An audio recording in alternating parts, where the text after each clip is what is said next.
Good evening, and welcome to the second session of the hearing on the closure application filed by the owner of the Buena Vista Mobile Home Park. Tonight, we will be continuing with the presentation by the Residents Association.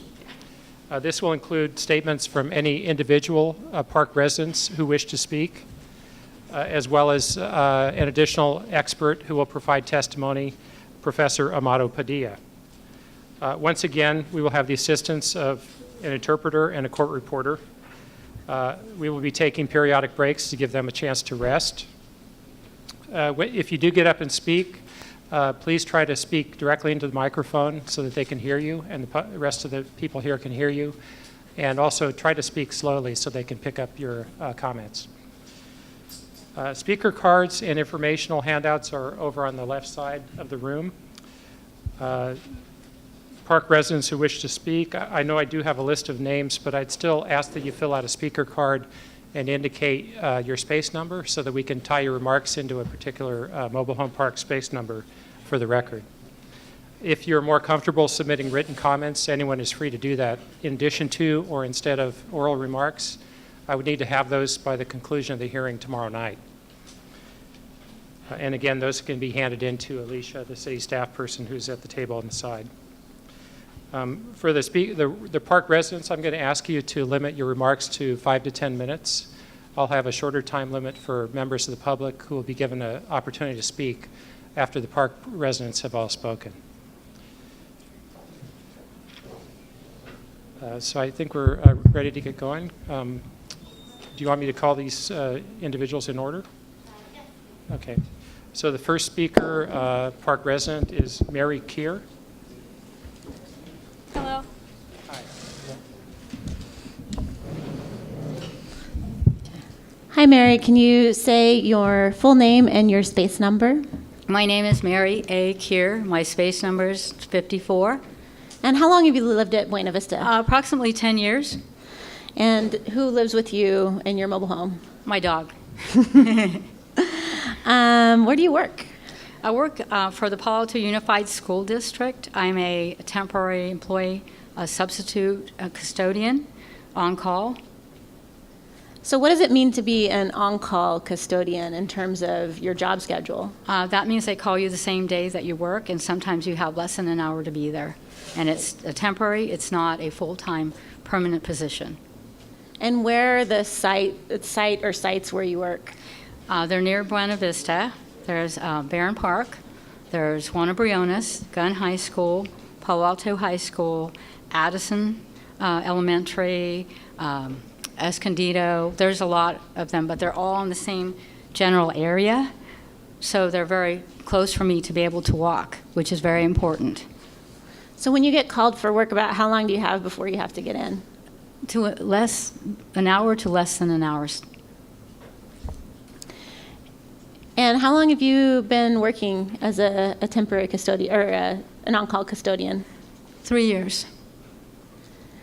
How long did it? What was your job situation before you got that job? I lost my job in 2009, and I tried to get different jobs. I actually work for the census, but it's only 2 months in a year, so I didn't have enough money to continue with that.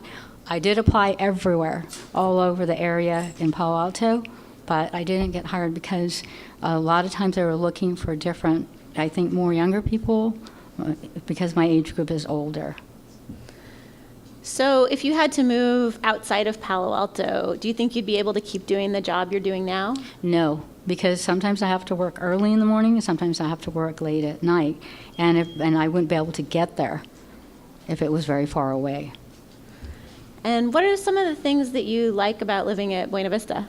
I like the sense of community. Everybody knows each other, and they kind of have each other's back. Everybody knows if somebody else can't take care of themselves. We have people that are disabled.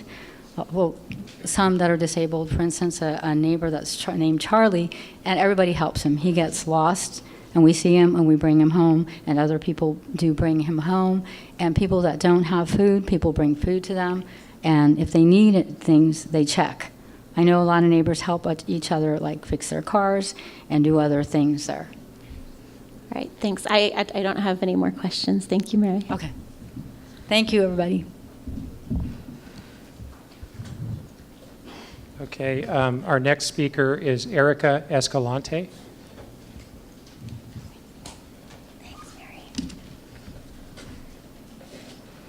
Good evening. My name is Erika Escalante. I live in space number 27 with my husband and my 7-year-old son.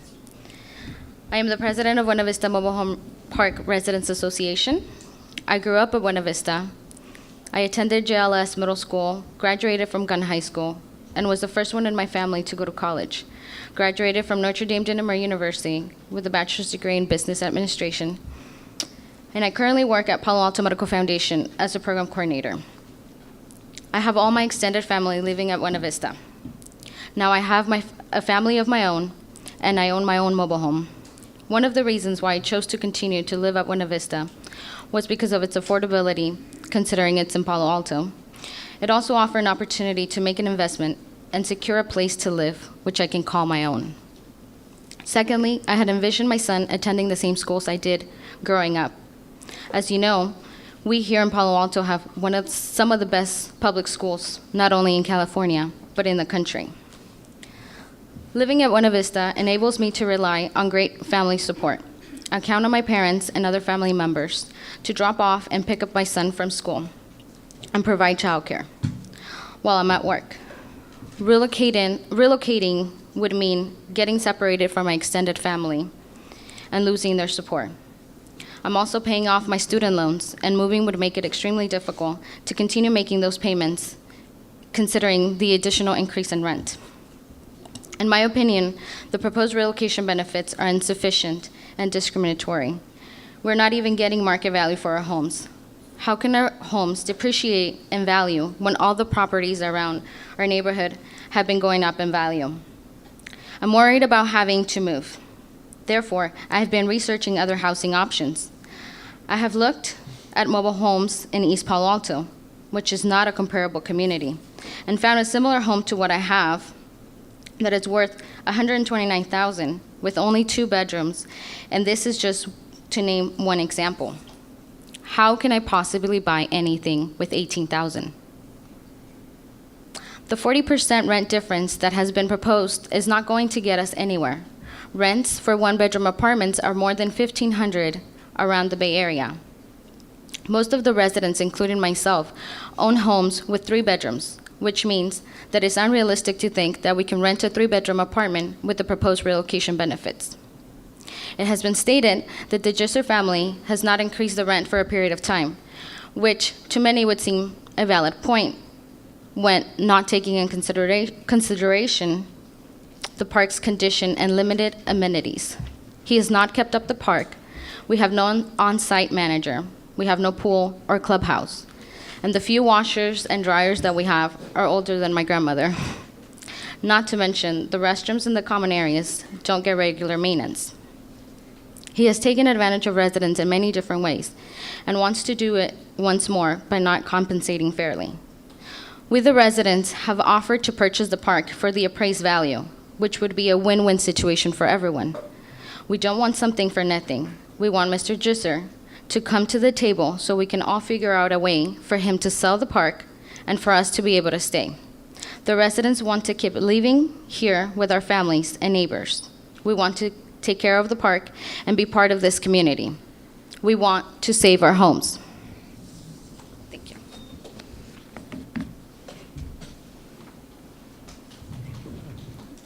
Thank you. The next speaker is Pamela Davis.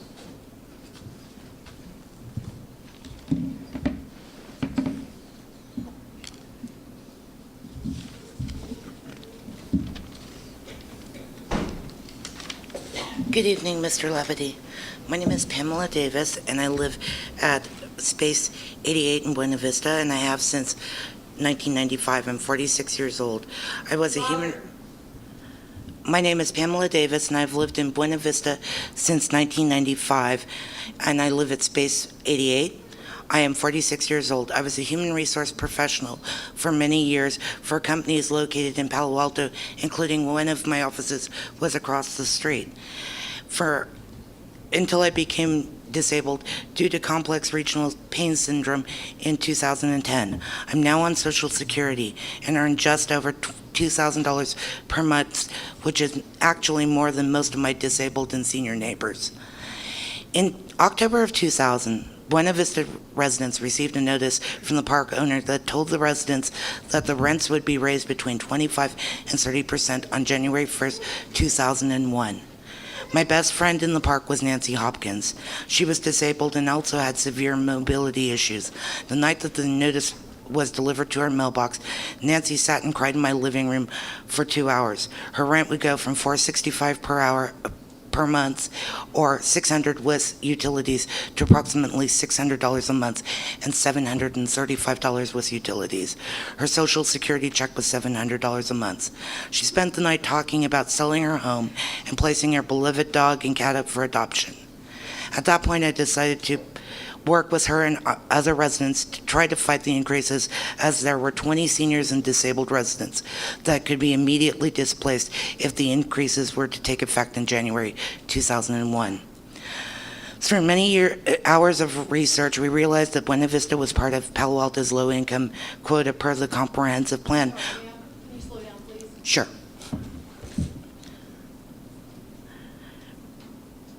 We realized that Buena Vista was part of Palo Alto's low-income quota per the comprehensive plan, and also the mobile home residents were listed under Palo Alto's old rent stabilization law. We also hired an attorney, Bruce Stanton, whose specialty was mobile home resident law. Bruce worried that the increase could trigger what was called an economic eviction and would be a step closer to park closure. His goal was to have the city pass a rent stabilization ordinance, as well as an ordinance that ensured that the residents would receive fair market value for their homes instead of just appraised value. But my goal was to keep the rents affordable for our senior and disabled. In early 2000, the residents first appeared in front of the city council, and the city council agreed to work with the residents and the park owner to lower the park increase, and in early December, the residents were notified that the increases were on hold while the city, the residents, and the owners worked together for a compromise. In early 2001, a special committee was formed. That committee was comprised of 3 city council members, various city housing advocates, the owner, Joe Jitzer, and his father, and their attorney, Bruce Stanton, and 3 residents, Nancy Hopkins, James Hofstetter, and myself. I am the only resident still living in Buena Vista from that original 3. 2 documents were established in this committee: the current mobile home ordinance and a resolution between the city and the park owner that specifically dealt with the disabled and senior low-income residents. The resolution had 2 main points. 20 low-income residents would not have their rents increased as much as other residents, and that the owner would not close the park for 10 years. In return, the owner would receive special consideration from the city to maybe include tax breaks, as well as consideration for rezoning when and if the park were to close, as well as to be a prepayment of sorts for the special lump payments that were set aside in the ordinance for the senior and disabled if the park were to close.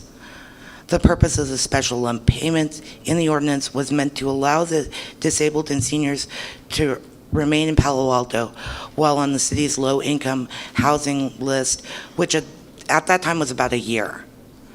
The ordinance and the resolution, if I remember correctly, were passed on the same date in May of 2001. Most of the residents that were originally covered under the resolution have passed away, and I've never heard that those residents were replaced by others. My mobile home can't be moved, as it has an extension built on it, converting it from a 1-bedroom place to a 2-bedroom place. That extension existed on the home when I bought it. The extension was actually built by the owner that sold to the owner that sold to me. If my mobile home was non-conforming, park management should not have let it be sold even to the owner before me, let alone me. Only now there is an issue after I've paid rent for 19 years, and according to the RAR, I should only be compensated for a 1-bedroom. Due to my disability and medications, I'm unable to drive very far, so it's imperative that I stay close to public transportation and in the Bay Area, specifically Palo Alto, for my treatment. My 76-year-old mother has had 1 stroke and 2 knee replacements and lives in San Carlos. And as an only child, it's imperative that I live on the same side of the bay that she does. Trying to reach the Mid-Peninsula via public transit from the East Bay is nearly impossible to do in under 4 hours. I also need to be on a ground-level home with close parking for anyone who drives me to an appointment to be able to pick me up. I cannot use stairs very well, so a mobile home works best for my accessibility issues. I've also done a lot of research trying to find a home within 35 miles, and there's just a lot of lack of inventory under the proposed $18,000. As of yesterday morning, there are 8 homes on the MLS that are within 35 miles of Buena Vista and are not senior homes. 6 of them are in the East Bay, 1 is in Sunnyvale, and 1 is in San Jose. The one in Sunnyvale is listed for $85,000 with a rent of $925, and the one in San Jose is listed for just under $190,000 with a space rental of $1,050 per month. I currently pay $650 per month for my space rent. As I said previously, I make $2,000 a month, which would qualify me for an apartment under $700, which I would be hard-pressed to find in the Bay Area, let alone Palo Alto. A 1-bedroom apartment just across Los Robles, on the corner of Los Robles and El Camino, is renting right now for $25.95 per month. I can't get a better job or another job. I'm disabled. There's nothing I can do to bring in more money. I also have a small dog that's the companion dog that assists me with my depression due to my illness. And I'm afraid that I will not be able to find a place that will accept my dogs without paying extra rent or deposit. Living in Buena Vista, our utilities are paid to the park owner, not to a utility provider such as Palo Alto Utilities, PG&E, or Recology. When I would move to another home, I would need to establish an account and place a deposit for that for at least a year. I don't have extra money for that. When I move, I cannot physically load a box. I cannot place it in a truck, let alone drive that truck to wherever I end up. I do not have extra money to pay for deposits, extra rent, moving costs, while I wait for an affordable housing unit. I truly know how my friend Nancy Hopkins felt that night 14 years ago. These are the exact reasons why Bruce Stanton and I pushed for the additional amount for seniors and disabled residents 13 years ago.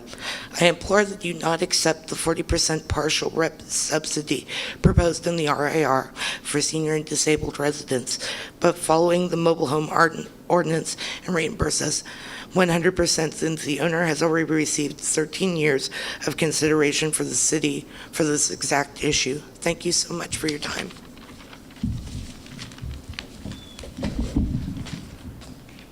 Thank you, Ms. Davis. Our next speaker is Blanca Fonseca.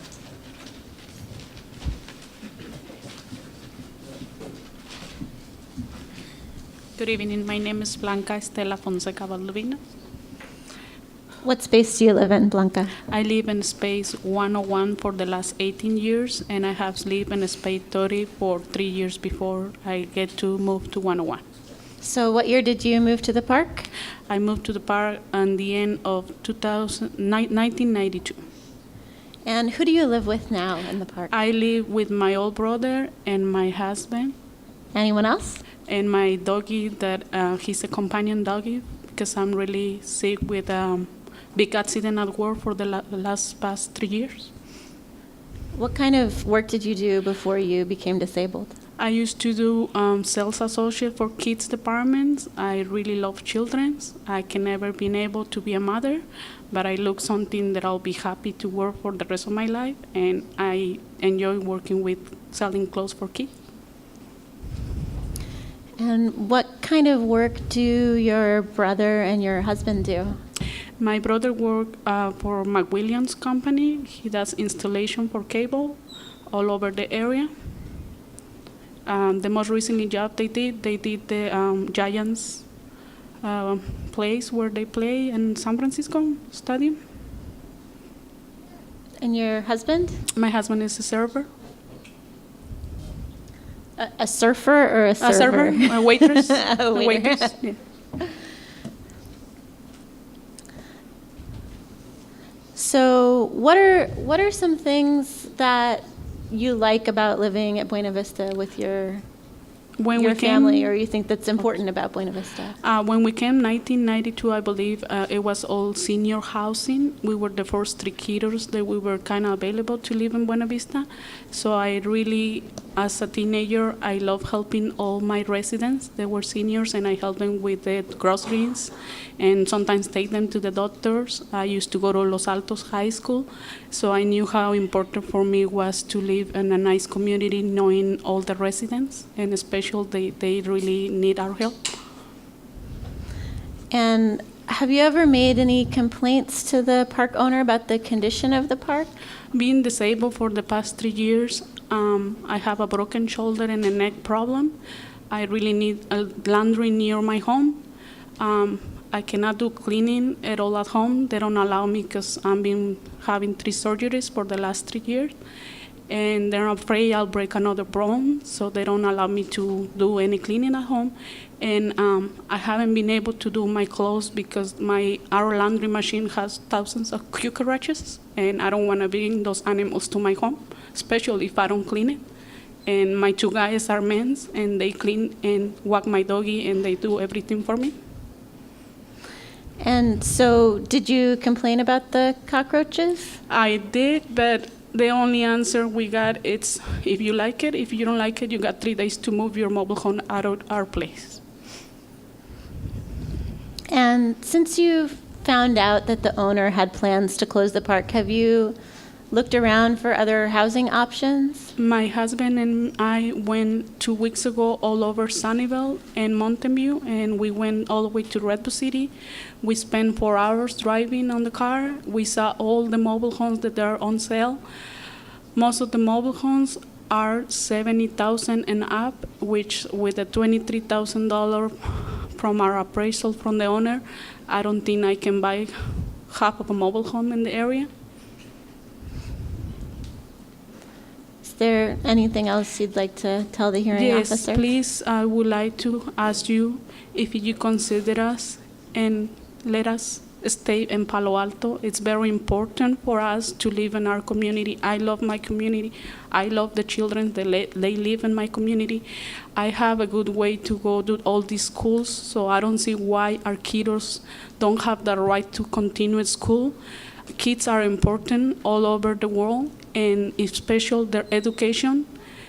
They can be someone very good with education. So I would like them to continue their education like I did it with my little brother.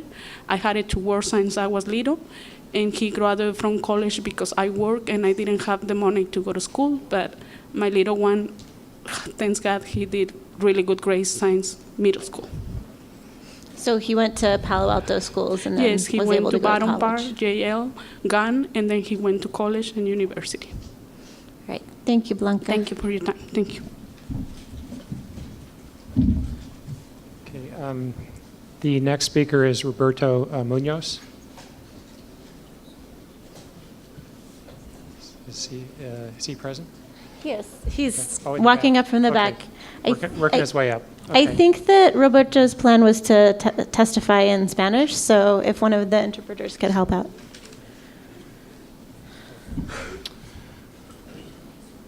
Buenas tardes, mi nombre es Roberto Muñoz. 1 second. Momentito.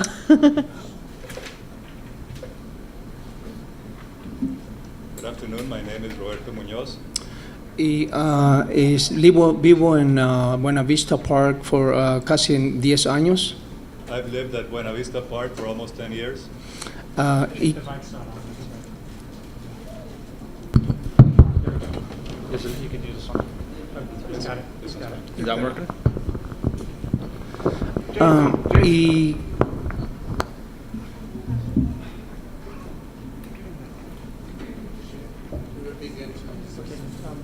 Yeah. Testing, testing. The witness does not use the mic, if you could just use the mic. Hable yo interpreto, so me están escuchando. Oh, okay. I can do in English, it's okay. He's going to give his testimony in English. Yeah, and it's a problem. Sorry about that. No, it's not a problem. Okay, my name is Roberto Munoz, and I live in Buena Vista Park for almost 10 years. And I live there, and my wife, and I have my 2 little daughters. My first daughter is almost 13 years old, and my little one, it's 2.5 years. And we live there because that's close to my job, and it's very important for my daughter keeping the school. She goes to the Tarma right now. So, and I want to stay there because I want to, my little daughter, just follow my older daughter. As in Palo Alto is a very good at schools, so there's a reason to we try to stay in Buena Vista Park because for 2 reasons, and we try to move out, it can't afford it because everything is way too expensive to find another apartment. I don't make enough money to pay like $1,800 or $2,000 for another apartment. But my first, my number one is to stay there for school for my daughter, and my job is close too. And we move out to Buena Vista Park, so probably it's more hard to find another school for my daughter, and probably I lose my job. So I want to keep in the park, and I want to keep my daughter in the school, and I want to keep my job too. So this is why, please help us just to stay in the park. Mr. Munoz, I don't know if I caught it, but could you give me your space number? 35. Okay, thank you. Is it okay if I ask a couple more questions? Sure. It's okay. Your daughter who's 13, does, I know that's still young, but does she have any plans for the future? Well, she want to keep in the school. She want to go to the college, and she want to go to the university. But the thing is, and we move out, probably we don't find another good school. Palo Alto have the best schools around here. So this is my reason to really, we want to stay there. And what kind of work do you do? I'm the machine operator. I run the tractors, big dump trucks, and everything. Where's your job? In Portola Valley. And where does your wife work? My wife do a little housekeeper and babysitting, just a part-time. She don't have a full-time job now. Where are most of her jobs? Right here in the area of Palo Alto. In Palo Alto. And a little bit on Los Altos Hills. Okay, so for both of you, your jobs are pretty close to the That's park. pretty close, yeah. Maybe no more than 10 miles. All right, thank you. Thank you.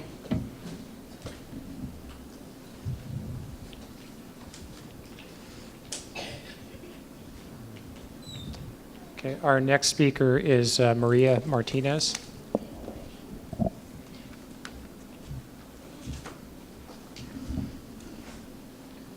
Hello, my name is Maria Martinez. I'm on Space 4C, one of the studios.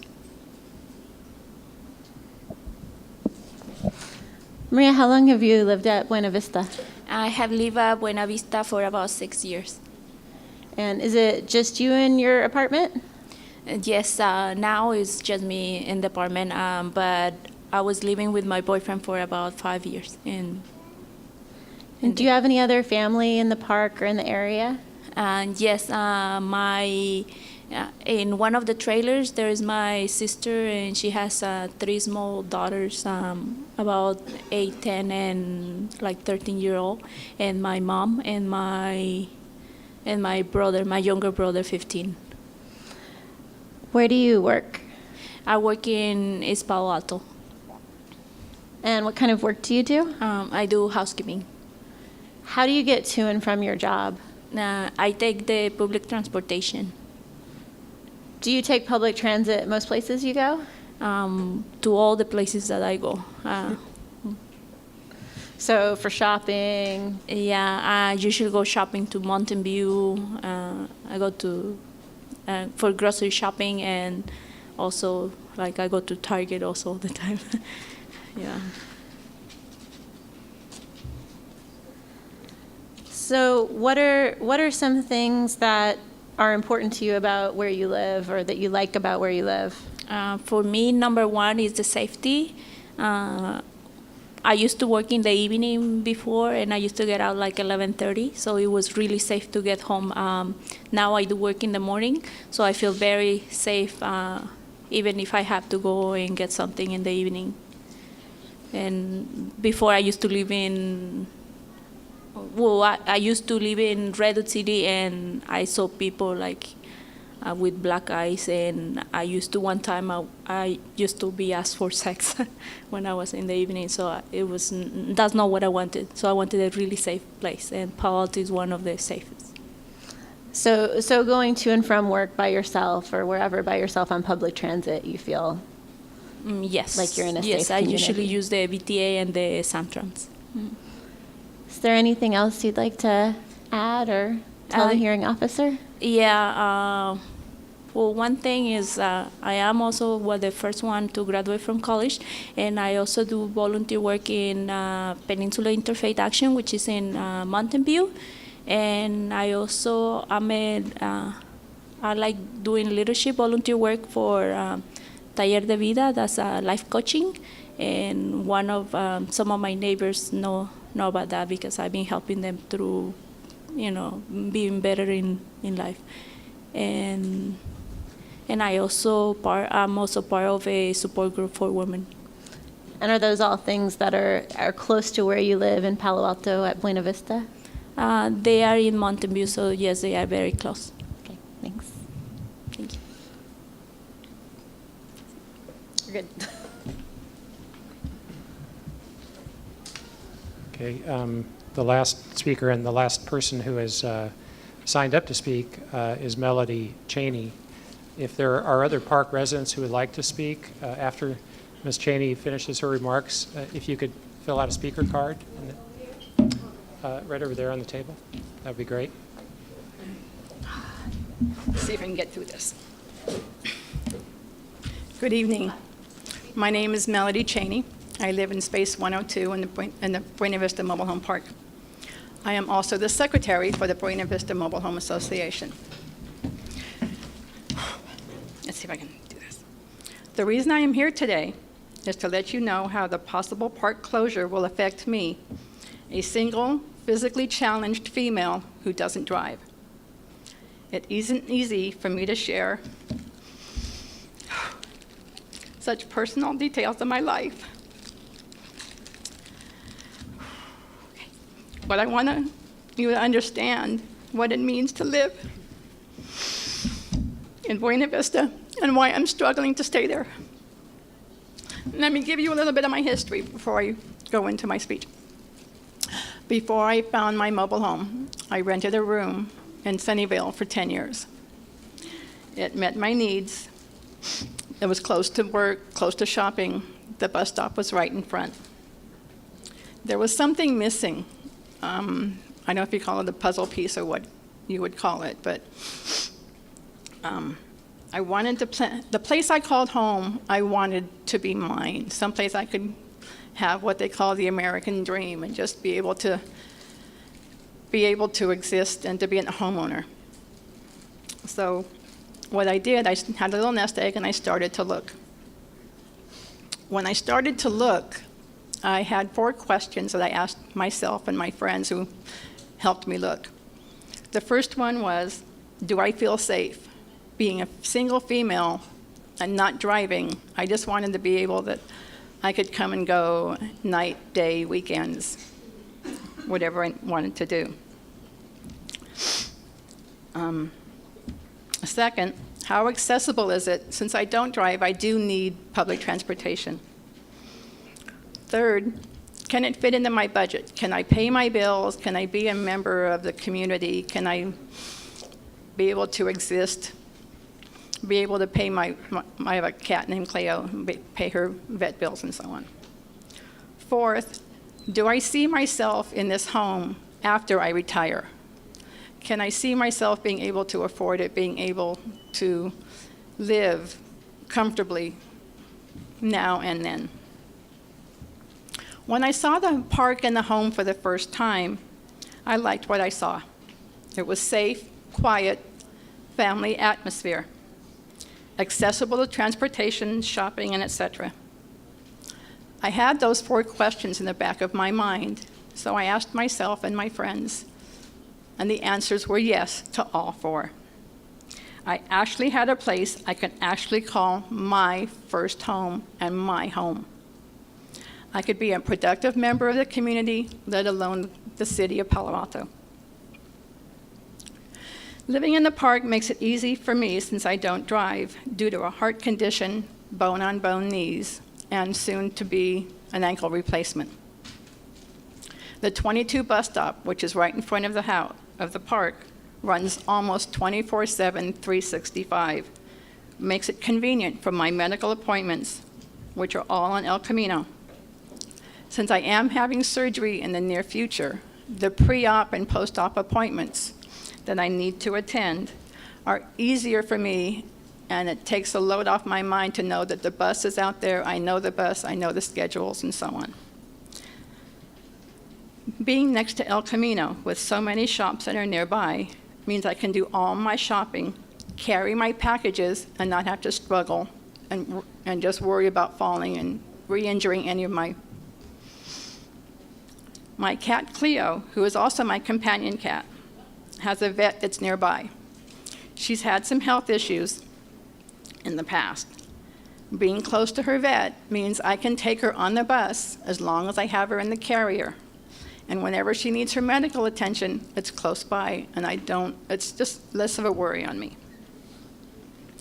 I work at De Anza College as an admissions and records assistant, and I've been there 16 years. I don't earn a great deal of money, but I love what I do. I like working with people and students and so on. Living in the park gives me a bit of flexibility, where I can transfer buses depending on traffic and so on, and get to work on time. In the 16 years I've been there, I think I've been late 6 times, getting there before people who drive. And I've even heard my boss comment that she's amazed at how I do it. When it comes to safety, the park is like my second family. As other people have said, we watch out for each other. I feel safe in the park. Being a single female, and I grew up on the east side of San Jose, and it wasn't that safe, and then I came here. I will likely retire in 10 years, and I planned on living in Buena Vista even after I retire and for the rest of my life. When it comes to my budget, I purchased my home for $30,000. Yes, I had to finance it at 13%, which is a bit high, but it's still affordable to me. I spend approximately $1,150 per month between my space rent and my mortgage. I don't think even 10 years ago when I started, I could have purchased another home at this amount. My homeowner's insurance is about $400 for the year, which leaves me enough to pay my bills, get food, take care of my cat, and so on. At this time, my house will be paid off within the next 9 to 12 months. Now that I found a place, I wanted to make it comfortable and livable for both of us. I have done many improvements, including all new pipes, all new wiring, replaced the old carpet. I have wood floors. I put in a brand new refrigerator, brand new stove, and so on. Cost of about $10,000, of which I still owe about $5,000. This was done just before we got the letter that the park was about to close. If I have to move, I don't know what I will do. First, my home was built in 1960. It's 10 feet by 43 feet. It is a single-wide mobile home, technically 1.5 bedrooms. It is old and small, but I can still call it mine. From what I understand and the research I've done, none of the other parks will take it, let alone I don't even know if it will make it. Leaving it would be devastating. Leaving it may result in what they call a black mark on my credit, which I think I have pretty good credit. But this might make it worse for anyone in my future to either rent or sell me a place. When it comes to my payments, as I stated earlier, I spend about $1,100, a little over $1,100 for rent and my mortgage. My housing cost, no matter where I go, would double or triple. With new rent, a new mortgage, homeowner's insurance, renter's insurance, it all adds up. With only one rent increase that I can recall in the park, knowing that my housing costs will rise drastically changes everything for me. My yearly homeowner's insurance of $400 would also go up. I can't afford it. I'm spending almost half of my paycheck now. I would need to get a second job just to pay my bills. Over the past year, I've done some research in just a one-bedroom apartment. I haven't looked at one-bedroom apartments in Santa Clara, Sunnyvale, Mountain View, and Cupertino. They average between $1,600 to $1,800, not counting first, last deposit, homeowners' dues, and so on, if I needed to, which again would make me have a second job.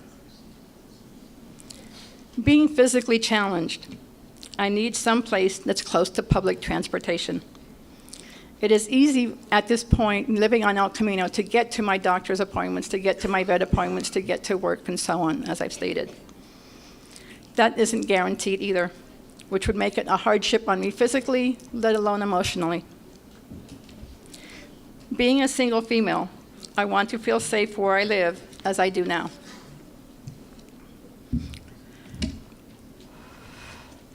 With the $17,000 that the owner thinks is a fair price for my mobile home, there is no way I will be able to be a homeowner again. I'll be forced to leave my home just as I am about to have it paid off. I am worried that I won't be able to find an affordable apartment since I keep hearing about the low inventory of available apartments. There is nowhere that I will be able to find an apartment that includes utilities for what I pay now. I'm terrified. I will not be able to find housing to keep my companion animal.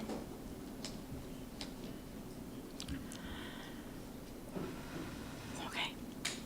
The relocation assistance that the owner is offering will not be enough to enable me to find another housing in the area and should be rejected as inadequate. The alternative of allowing the residents to purchase Buena Vista mobile home will enable all of our residents to remain in our long-time homes while enabling the owners to receive a handsome price for the park and retire. I implore the owners to sell the park to the residents so we can stay in our homes, keep our community. In closing, what I am asking is you let us keep our homes, let us keep our second family, let us keep our community. The way to solve it is to sell the park to the residents. Thank you for your time. Okay, thank you. It looks like we've got a few cards from residents. Why don't we take one or two of these, and then we'll have a break for the benefit of the court reporter and interpreters. So the first speaker card I have is Rosemary Rocha. Okay.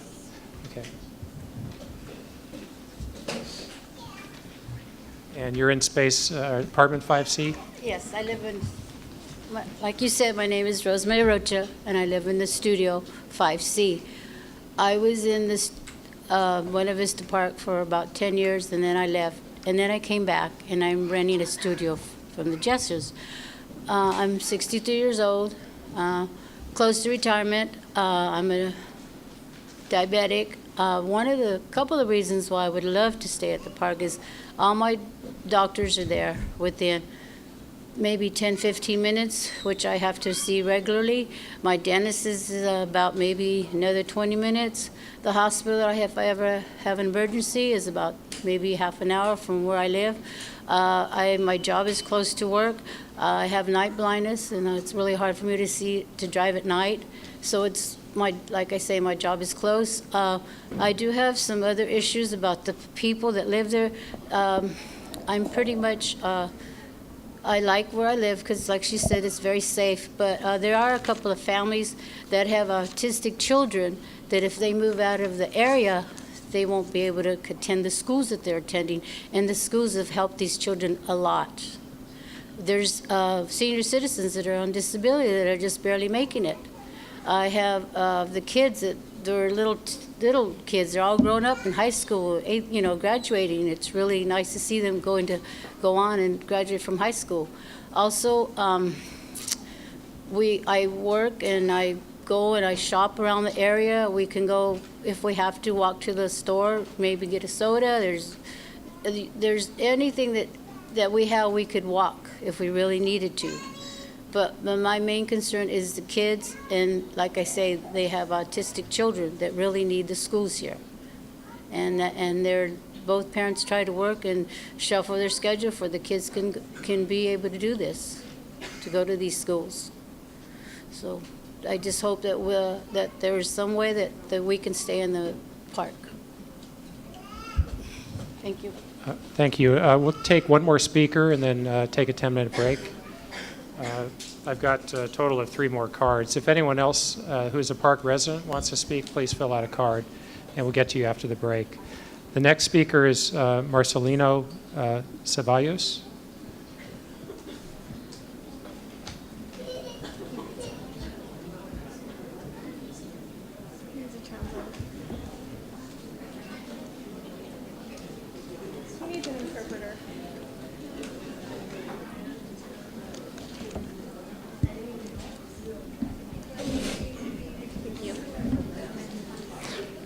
Necesito un traductor, señor.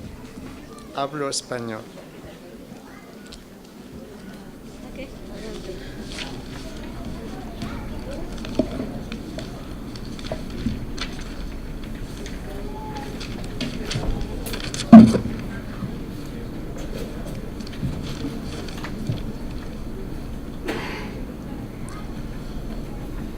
Excelentísimo señor de la audiencia, con todo respeto que usted se merece y los señores que componen la audiencia.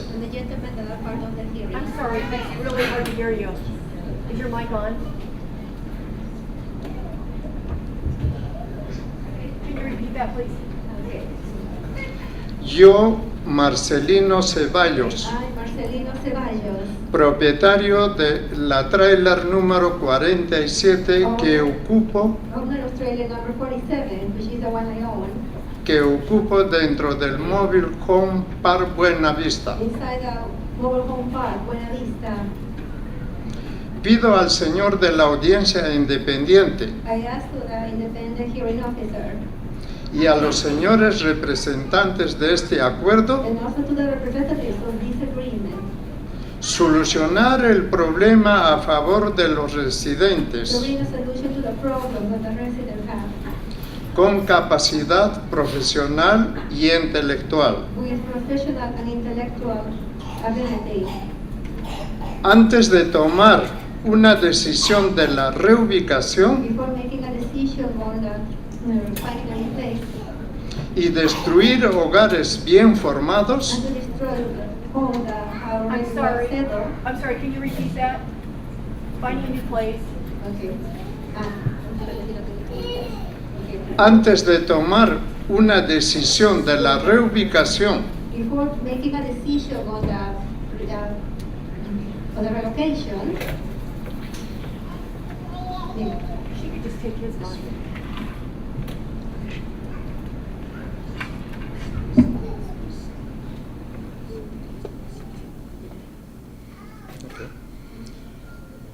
de aquí.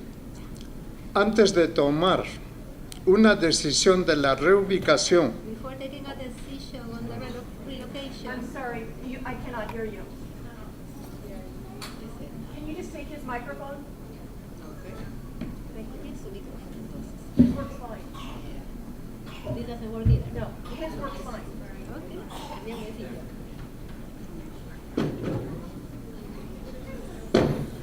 I think you might need to speak a little bit louder as well. Okay. Okay.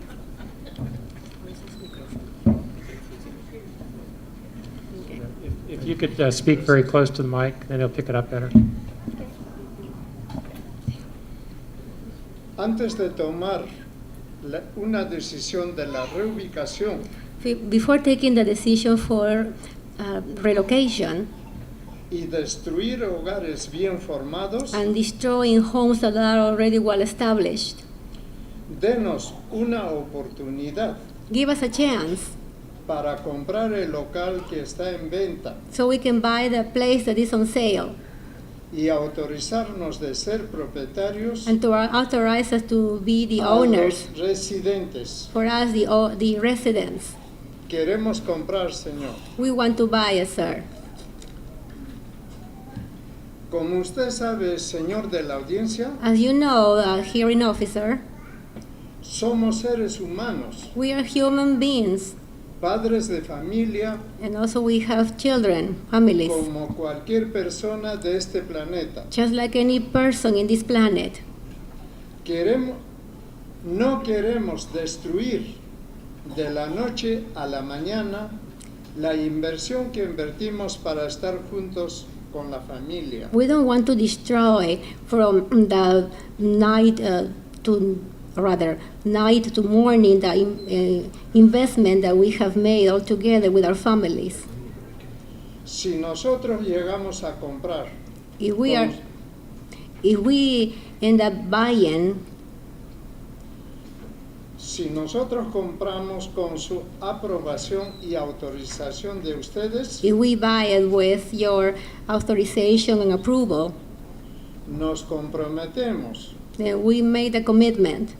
que en poco tiempo Then in a short time, Buena Vista Parque de Casas Móviles the Buena Vista Mobile Home Park será un lugar bueno para Palo Alto. is going to be a good place for Palo Alto. Cumpliremos con la ley We will fulfill the law, y nosotros tendremos nuestras propias reglas. and we will have our own rules. Señor de la audiencia, Hearing officer, yo formé un hogar comprando. Primeramente yo first of all, estoy muchísimos años ahí I established a en home Buena. there. I've been living in Buena Vista for many years. Primeramente renté los estudios que tiene el propietario First of all, I rented the studios that the owner has, y luego compré una trailer. and then I bought a trailer. Mejoré la trailer pensando que iba a tener un hogar. I improved the trailer thinking that I was going to have a home. Y resulta que ahora And turns out that now me quiere dejar sin casa, they want to leave me without a home, sin hogar, without a house, al cerrar el parque. if the park closes. Hice una inversión. I make an investment. Mejoré la trailer que compré, I improved the trailer that I bought. hice los arreglos correspondientes, I made the necessary arrangements. hice una reconstrucción I made a reconstruction, pensando que eso iba a ser mi hogar eterno para thinking mi persona. that would be my eternal home for myself.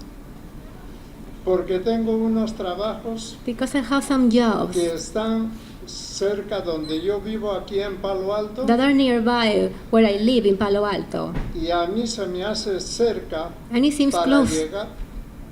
Go ahead. Ok.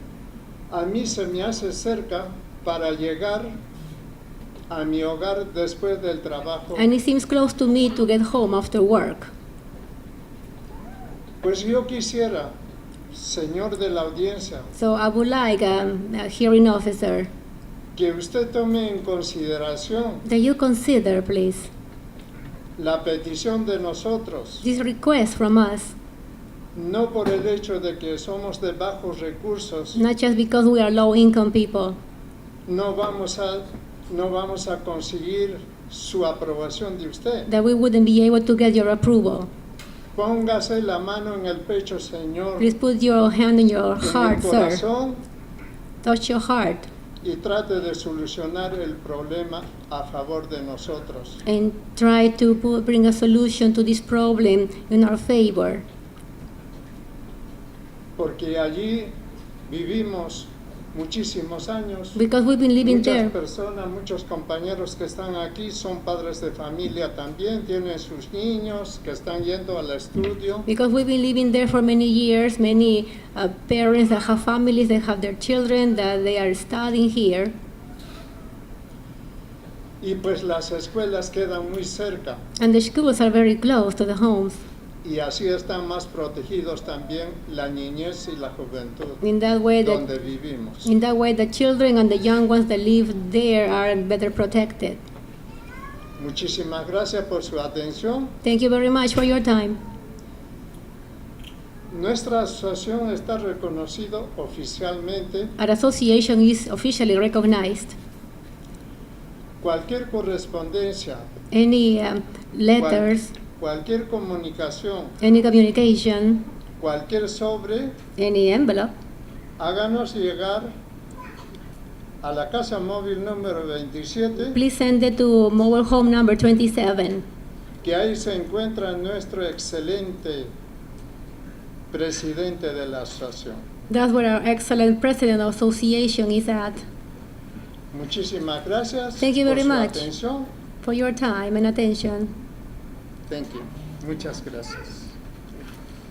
Esto mal no puede entregar allá. Okay, thank you. We'll now take a 10-minute break, and then we've got a couple more speaker cards, and I believe the Residents Association also has their expert to speak. That's correct. Okay.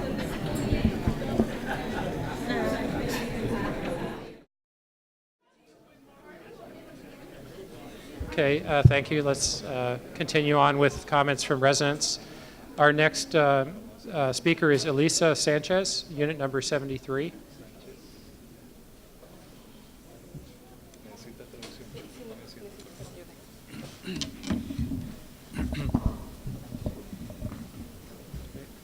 Please go ahead. Por favor, prosiga. Okay. Buenas noches. Good evening. Yo vivo en la Traila 73. I live in Trailer 73. Vivo por 11 años. I've lived there 11 years. Vivo con mis dos hijas, I live with my two daughters, un nieto. a grandchild. Mi hija la mayor es sobreviviente de cáncer. My eldest daughter is a survivor of cancer. Mi hija la más chiquita está deshabilitada. My youngest daughter is disabled. Ellas viven de mí. They depend on me for their livelihood. Mi nieto es un niño especial. My grandchild is a special child. Necesita educación especial. He is in need of special education. Él recibe un maestro especial en la escuela Barron Park. He receives a special teacher at Barron Park School. Sus psicólogos están en Stanford. His psychologists are at Stanford. Me es muy difícil el que yo me pueda mover, It's very difficult for me to be able to move pues ellos dependen de mí. because they depend on me. Yo trabajo en un hotel, I work at a hotel. gano a 9 la hora. I earn 9 per hour. Me es imposible pagar una renta de $2,000 o $3,000. It's impossible for me to pay a $2,000 or $3,000 rent. Me gustaría que tomaran en cuenta, I would like for you to consider, porque yo no cuento con los medios, because I don't have the means. no sé qué hacer. I don't know what to do. Cuando yo me enteré que iban a tirar las trailas, When I learned that they would be demolishing the trailers, he estado muy preocupada. I've been very concerned. Con el dinero que me ofrecieron darme porque yo me vaya, With the money that they offered me to leave, no me alcanza ni para un mes de renta, it's not enough even for 1 month rent, ni depósito. nor a deposit. Me gustaría que consideraran mi situación I would like for you to take into account my situation y de todos los que estamos aquí, porque no sabemos qué va a pasar. and all of us who are here also because we don't know what's going to happen. consideren nuestra situación take into consideration our situation, y piensen un poco en nosotros. and think a little about us. Mi hija, la mayor, un día se hinchó, My eldest daughter one day swelled up. no podía respirar. She was unable to breathe. Yo le llamé a la ambulancia, I called the ambulance. llegó en 5 minutos They arrived in 5 minutes. y me dijo que si yo no la hubiera llamado, And I was told that if I had not called, ella hubiera muerto. she would have died. Por eso estamos en ese lugar, That's why we are at that place, porque tenemos los médicos cercas. because we have our doctors nearby. Palo Alto es una ciudad muy buena Palo Alto is a very good city para nuestros hijos for our children y para las personas que están enfermas. and for people that are ill. Y es todo lo que yo les puedo decir y estoy muy contenta That's all I can say, and I'm very gratified en ese lugar. at that place, very happy. No sé, si nos pueden ayudar, I se los don't agradeceríamos know. toda la vida.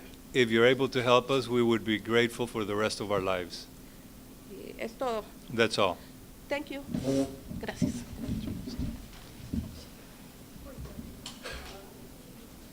Thank you. I've got 4 more speaker cards, but none of them have space numbers on it, so I'm assuming these are non-residents. So if that's the case, then are you a resident? Okay, what's your name? Okay, Christy D? Okay, why don't you go ahead then? And if you could give your space number, that'd be great.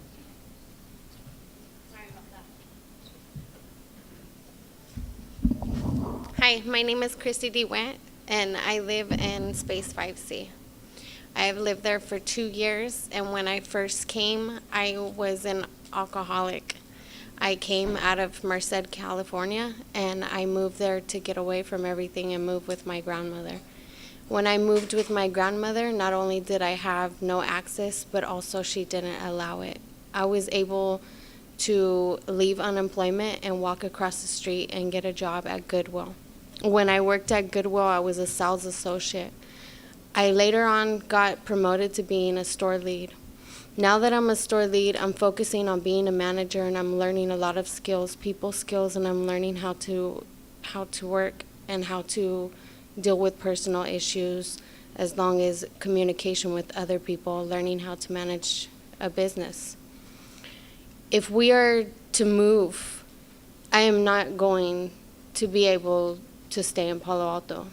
Not only am I not going to be able to stay in Palo Alto, but it's impossible to even live around Palo Alto. I ride a bus. I do not have a car. I do focus on saving up to get a car, but I do not want to go back to Merced, and if this move happens, I'm going to be forced to go to Merced because I will not be able to make the means of having to live. And not only that, my focus is to live by myself one day and be able to do what an adult does every day. I don't have a child. I don't have a husband. My mother is not capable of taking care of me. I don't have anybody that can help me out here. It's impossible. I want to take care of myself and stay away and be a regular resident, a regular person. I think not only that, if we take away all of this from all of the kids, all these kids are together. They walk from school. They walk to school. And not only that, when a mother runs for a babysitter, which I've done a couple of times, which some of you have known, we're there for each other. And it's not fair to the children to divide them just because they don't want us to live there. Why would you turn down anything from us being able to live there? We're offering to pay you guys off, and I think it's unfair. Like, it's not human to think about what you're doing just because you make the money, just because you have the home, just because you have the car. I don't think it's right for us. Just because we're not rich shouldn't be a reason why we cannot live there. That's it. Okay, thank you.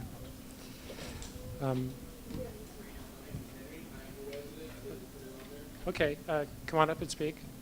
Henry Ayala.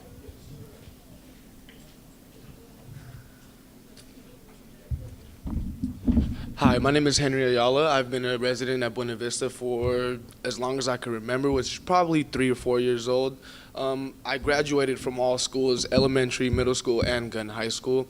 I went to Juan Briones, which is right up the street. I walked myself there every day. Graduated from JLS Middle School. Got myself through school with great grades. Graduated from Gun High School, which is a very, very high qualified school. I also am a coach. I work for the city of Palo Alto. I've coached a lot of kids in here, and I'm planning to still keep on doing that. It's very unjust is what you guys are doing, and I think you guys should probably know that by now. What they're trying to give us to move out is nowhere near what we need. You guys should probably take that in a lot of consideration. You guys drive Mercedes-Benz. You guys drive everything luxurious that you guys could have, and none of us have even anything close to that. I could barely make it. My mom is 55 years old. She's working right now, so this is why I am here. She cannot speak English, so obviously I am here. She's been a resident there just as long. Before we got our own home, we actually rented a room, which was not enough for both of us. We slept in one bed, shared everything that we could share, and I'm not gonna leave. I'm not gonna leave. I'm gonna keep fighting until we resolve this with fairness and justice, because it's not right. Another thing, yes, I am a coach. A lot of kids in here have been coached by me. I've taken the championships. We have not accomplished that championship win, but we've made it there every time. There's a lot of kids in here that know me because of that. A lot of parents know me here because of that, and they know that I'm a great coach, and that's it. Thank you very much. I'm sorry, Mr. Ayala. Can you give your space number? 76. Okay, thank you. So, Ms. Morris, are you going to now put on your expert?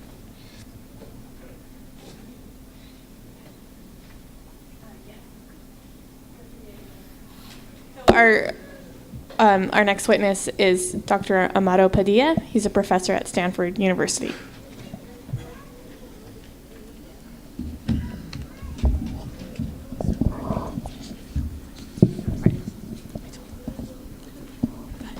Good evening, and I'm just very pleased to be here this afternoon and to be able to say a few things that I now know about the Buena Vista Park. Let me begin by saying a few things about myself. As was mentioned, my name is Amado Padilla. I hold a PhD in research psychology and in child development. I am a professor of developmental and psychological sciences in the Graduate School of Education at Stanford University. I've been at Stanford and I've been in this community since 1988 when I moved here from UCLA after an extensive period of time as a professor at Stanford University in psychology, and prior to that I was at UC Santa Barbara, and prior to that I was at the State University of New York. So I've been a faculty member for a very extensive amount of time. My duties at Stanford University include teaching. I teach in the Graduate School of Education. I teach courses in adolescent development. I teach courses on psychological and educational resilience of children and youth. And I also have been teaching a course on immigrant children. Since coming to Palo Alto in 1988, and one of the reasons I moved to Palo Alto in 1988 was at that point I had a 3-year-old son, and I was looking for better opportunities for his education. We were living in Los Angeles. And fortunately, I was able to get a position here at Stanford University. Can you speak up a little bit? Oh, you can't hear me? Yeah. I can hear myself perfectly here. I am so sorry. I am so egocentric. A little bit slower. Okay. So I moved to this community in 1988, primarily because I also wanted a better location for my son and his education. He was 3 years old at the time. I was fortunate to get a position here at Stanford after a long time at UCLA. Since moving to Palo Alto, I have also been involved in the schools in Palo Alto. My son went to Nixon Elementary School, JLS Middle School, and graduated from Gun High School. I have also been involved, and incidentally, I was a PTA president of Gun High School for 2 years, and I also served on the Board of Education in Palo Alto for 4 years. In addition to that, I've been involved in a number of organizations in Palo Alto. For instance, I was a board member of Family and Children's Services. I was a board member of Adolescent Counseling Services. And currently, I'm on the board of Dreamcatchers, which is an organization for tutoring of middle school children in Palo Alto, created and founded by some Stanford students. Literally, since 1988, until I got involved in trying to understand a little bit better the residents of Buena Vista, including all of my time on the Board of Education and involvement at Gunn High School and with Adolescent Counseling Services and Family Services in Palo Alto, I never, ever walked into Buena Vista. It was a community that I did not even know about. It was a community also that never came to the attention of the organizations that I was working with. When I read an article sometime in November of 2012 about the possible closure of the Buena Vista Park, I decided at that time that it was a community that I should probably know something about. And with a colleague who I also did not know until the time that both he and I teamed up, Professor Don Barr, who's a pediatrician and a sociologist at Stanford University, together we decided that we would try to find out who the families were in the mobile park and who the children were and what their educational status and accomplishments were, and also what their health needs were. And we began a class with undergraduate students at Stanford University in January of 2013. And in addition to that, we started going to the park to just talk to families with our students to try to find out just a little bit about that community, and also decided to do a survey of families and children in the mobile park. We submitted our application to our university committee on institutional research. That was approved, and we began a survey in the spring of 2013 of families. We focus only on families, so the comments I will make will be exclusively of the families families with children under the 18 or under. There are, and as we found out, there are at least as of the spring and summer of 2013, and we have issued a report on this, and I think that has been available, I think. There are 67 families with children 18 years of age or younger in the park, and I think that fact wasn't completely known until we began this work. There are 129 children between the ages of 18 and a few months of age. The average age of children is about 9.5 years. About 78% of the families do not speak English and require the survey to be done in Spanish. Large number of them are Hispanic. 101 of those children, of those 129 children, are enrolled in school between the grades of kindergarten and 12. 36 of 38 children attend Barron Park Elementary School. 19 of 23 attend Terman Middle School. And 28 of 31 attend Gunn High School. 4 of the students who are 18 years of age attend community college in the area. 40 of the children are in some kind of special program. And I didn't say special education, I said special program. There are many of our children in Palo Alto in special programs, either for reading or for math instruction or math assistance, reading assistance, maybe for speech therapy. And as was said previously, there are 2 autistic children also in the park.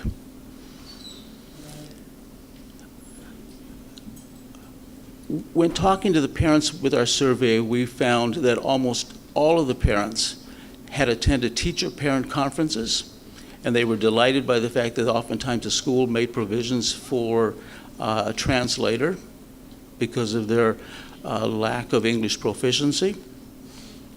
All the parents expressed great interest in the schools that their children attend, and were also very delighted by the fact that their children are in Palo Alto schools. And overall, we found no parent who had any displeasure with the schools. And what was also interesting, And contrary to, I don't know if I had any preconceptions of what I was going to find on this, we found no children who had dropped out of school in Palo Alto. All of them were enrolled, all the school-age children were enrolled in school and were moving forward with their education. And those that had graduated from school, many of them, not all, many of them had gone on to a community college or four-year institution. Some of those people have been here tonight speaking. With respect to health insurance, which is another thing we were concerned about, the health status of children in this community. We learned that 114 out of the 129 children were covered in some way by health insurance. They were covered by either public health insurance because of their income status, or by private health insurance because of the employment of their parents. Only a very small number of children were not covered in any way with health insurance. The parents indicated that when their children needed health care, they either went to the Packard Children's Hospital or the Mayview Community Clinic in Palo Alto or in Mountain View, or to Kaiser Permanente, or to the Palo Alto Medical Foundation. Parents knew where to take their children, and fortunately, we live in a community that can serve children and adults even of low-income means. 74% of the children had had a physical examination in the last 12 months. The one problem that there seems to be in the community, and this is pervasive, I think, for low-income families anywhere, including Palo Alto, dental care, low-income dental care for low-income families is very difficult. Now let me continue on with another set of observations. Those are the quantitative database on the survey. Continuing, let me say a few more additional comments about what I know about the park. I have been to the park no less than 35 times. Probably more, but no less than 35 times. So it's not something where I went one time or two times or three times. I went there many times for different amounts of time through the period beginning in the spring of 2013, continuing until very, very recently. I've been there for social events. I've been there collecting survey data with myself or with students. I've walked through the community just trying to get a pulse of the community. I know many of the people that are here either by name or just we say hello to each other. A few things that I have learned about the community. I think one of the things, and I'll just start with it because it has come out, it's been so pervasive in the comments by the residents. It is a very safe community. People do take care of each other. I see children playing with each other. People take care of children. It is, in the work that I do with resilience in children and adolescents, it is a community that cares for its children. It's a community that watches out for their well-being. It's a community that takes them to school. It's a community that brings them home if they're little. It's a community that's there for them. It's not an absentee community, and it certainly isn't a community that does not appreciate and want a good education for its children in very much the same way as I wanted for my child when I moved to Palo Alto in 1988, and which probably is one of the major motivations for why people want to pay the premium price of a home to live in Palo Alto. As I said, the children, the parents were positive on the school. The children were also positive on the school. The children liked going to school. They said that in various kinds of ways to myself or my students. They also talked about liking the teachers in their classes. One of the things that did come out in talking to the older students, especially the older students, they did not want to have to leave their high school. Once you get into secondary school, people don't want to leave their school, especially if you like where you're going to school. And they articulated that in many different kinds of ways. They wanted to graduate from Gunn High School. And I think this is one of the motivations also for why we did not see or find kids who had dropped out of school. The dropout rate of especially Hispanic students in California generally and is maybe upward close to 30%. In Silicon Valley, it's probably at least 15 to 20%. As near as I could tell, it's maybe close to zero, if not zero, in the trailer park. The parents, as we've heard tonight, are people who work in this community or nearby this community. They live close. They work and they live and work close enough to their children so that if there is an emergency, again, as we heard, they can be there for them, or a neighbor can take care of them, do that for them. Essentially, the parents contribute to this community through their labor, and their children bring cultural and linguistic diversity to the schools they attend. This is not simply an issue of taking care of their children, the park children. This is a concern for all of our children. There is research that indicates that diversity has premium in education.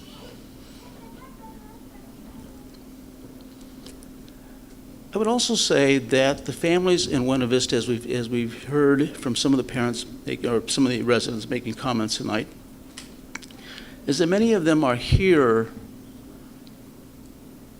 to achieve the American dream, and they're doing that in very small incremental steps, and they're trying very hard, and their children are trying very hard. And many of their children are succeeding in ways that might not be possible if they were attending schools with fewer resources than we have in Palo Alto, which leads me to say just a few things about comparing Palo Alto schools to the surrounding school districts. And I'll just make some general statements about this, but I could do it in a lot more depth if necessary. Palo Alto is a school district that is extremely high in its academic achievements as a school. Gunn High School was recently rated, and this is not the first time this has happened, Gunn High School was rated as the 17th best high school in the country. Not 1,017, the 17th highest ranking high school in the country. Our school district is extremely well resourced. It has a greater per student expenditure than many of our surrounding school districts. Palo Alto has passed 2 parcel taxes to improve the infrastructure of our schools. Palo Alto has a educational foundation that raised $5 million last year, which distributes that back to the school for educational programs. There's no school district anywhere that I think raises that amount of money anywhere near Palo Alto. Palo Alto hires and keeps extremely qualified and experienced teachers with strong, and it also has a very strong professional development program. Some of those teachers are people I've taught at Stanford. Others are people I know because I've been involved in the schools for such a long time, including being on the school board. Palo Alto has lower class sizes than most of our surrounding schools, especially at the elementary level. Palo Alto, as an educational institution, Palo Alto Unified School District, I should say, delivers what people want it to deliver. That is a premium education, and they're willing to pay the premium cost to live in this community, and they're also willing to tax themselves through parcel taxes to do that. In the school, for the children, it's safe. They walk to school safely. School itself is safe. They have no fear about being or going to school or returning to school or being at school, and that's not the case in many, many school districts.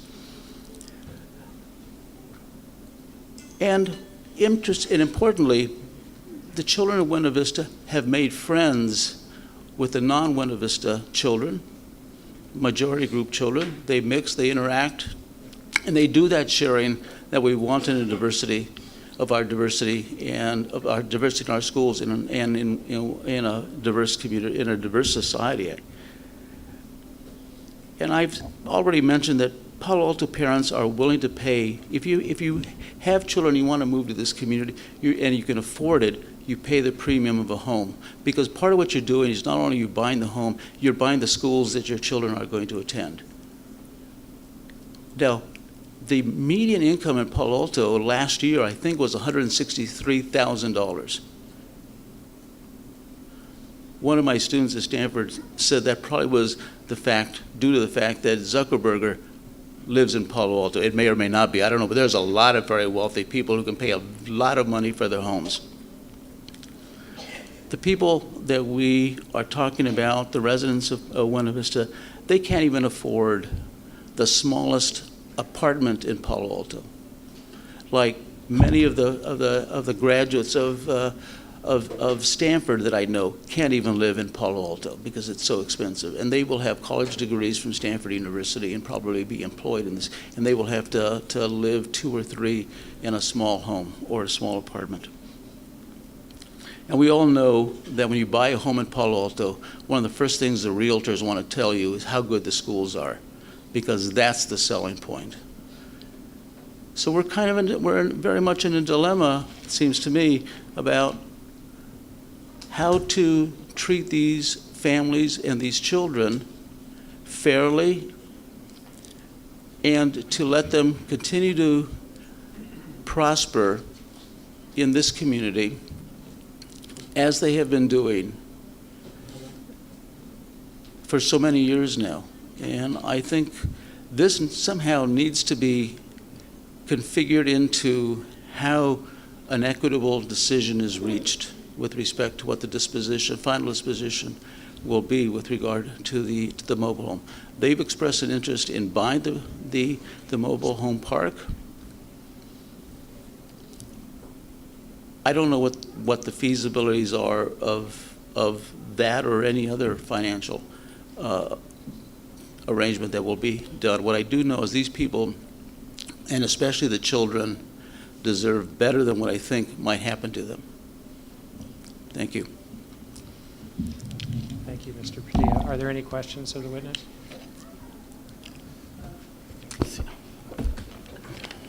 Dr. Padilla, I had just one question. Do you have a belief or opinion that if you had surveyed Hispanic families throughout the city of Palo Alto, that the results of your survey would have been any different than just this subset of Buena Vista residents? That's actually a very good question. First of all, if we're talking about children in schools, Palo Alto has the Tinsley program, so a number of our Hispanic children in Palo Alto school come because of a desegregation program from East Palo Alto. So I don't know obviously it's a voluntary program, so those families, those children want to voluntarily come to this school district. So my guess is if I interviewed them or surveyed them, I would find very much the same thing, because they have elected to do that by volunteering their children to be in this program. The other small number of Hispanic children in this community are probably like my own son, children who have moved here most likely because their parents are professionals, and we made a decision to come here for a variety of reasons, because it is Silicon Valley, and many of these people work in Silicon Valley in one capacity or another. So my guess is they have elected to be here very, very much the same kind of way as the residents of Buena Vista have. So I don't know how else. I mean, I could have done that, and my guess it would have been exactly the same. I could have also done that of children not in Buena Vista, the children in Barron Park, and I probably would have found exactly the same findings. Thank you, Professor. Thank you, Dr. Padilla. Thank you.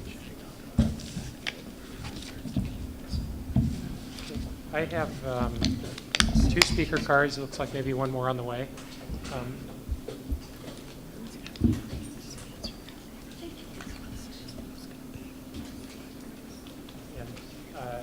It appears these are members of the public who would like to speak who are not residents of the park.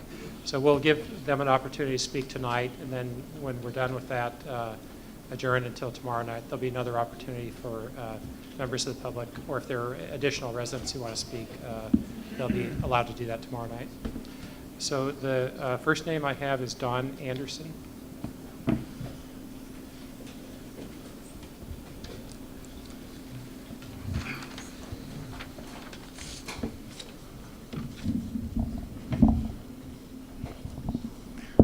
I'm going to get this right.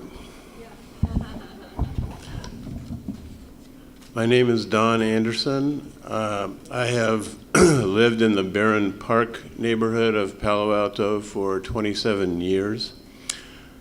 Barron Park neighborhood, part of the Barron Park neighborhood includes the Buena Vista mobile home park. I've come to know the residents of the Buena Vista Park as hardworking people who care about each other in the neighborhood and who are important constituents of Barron Park.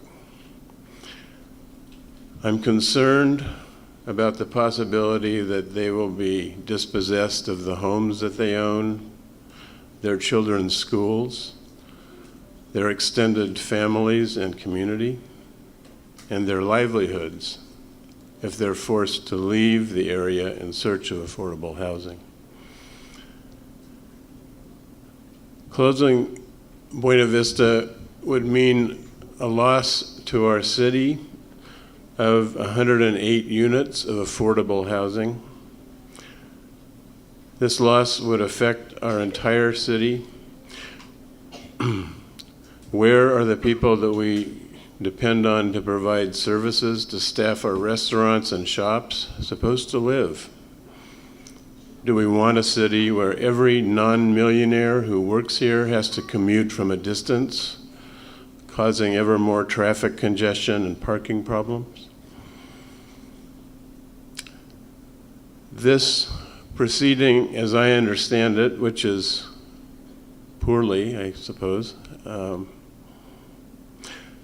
seems to have a narrow focus. Is the RIR adequate to ensure that the Buena Vista residents can relocate to a comparable residential setting with comparable amenities? It's laughable to me to think that anyone in this room could possibly believe that the answer to this question is yes. But there are much larger questions. What is just? What is fair? What makes sense? A just, fair, and sensible outcome to this long, long process would give the property owner a reasonable return on his investment, would allow the city to hold on to these extremely rare units of housing affordable to people with very low incomes,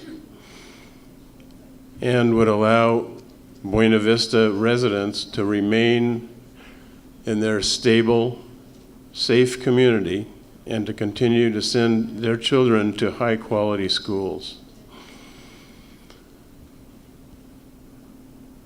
I don't think the result of this hearing can assure these outcomes, but it can take a step in that direction. The residents of Buena Vista and of Palo Alto expect and implore you, sir, to do just that. Thank you. Thank you, Mr. Anderson. Our next speaker is Lois Salo, I believe.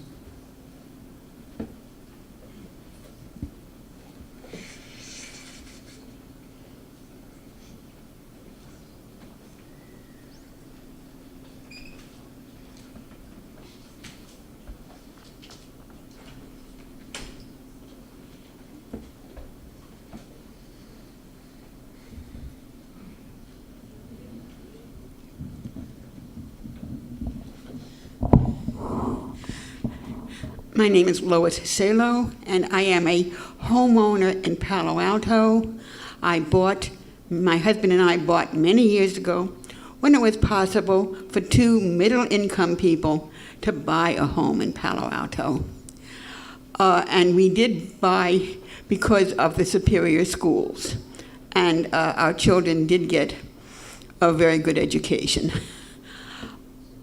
Now, I don't want to live in a town which has only very rich people. I feel that Palo Alto can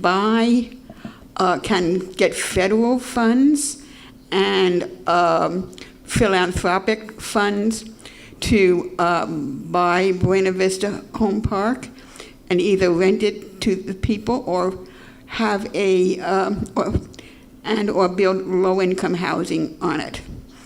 I read in my New York Times that New York City is going to build low-income housing, and Philadelphia is going to do that. If big cities can do that, I think Palo Alto can do as well.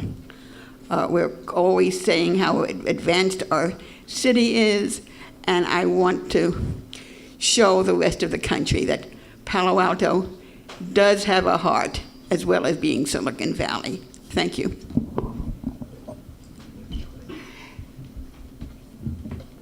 Thank you. Our next speaker is Stephanie Munoz. That's you. I don't have any other speaker cards, so if there are other individuals.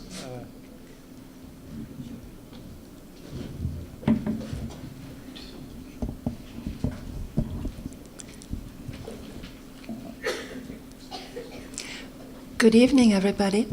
My name is Stephanie Munoz. I was born Stephanie Cleary, and now I'm Stephanie Munoz. I was born in San Francisco. My father was a physician. My grandfather was a physician and a professor at the University of California at San Francisco when it was called the Allied Colleges. I learned very early something that the country is just beginning to learn.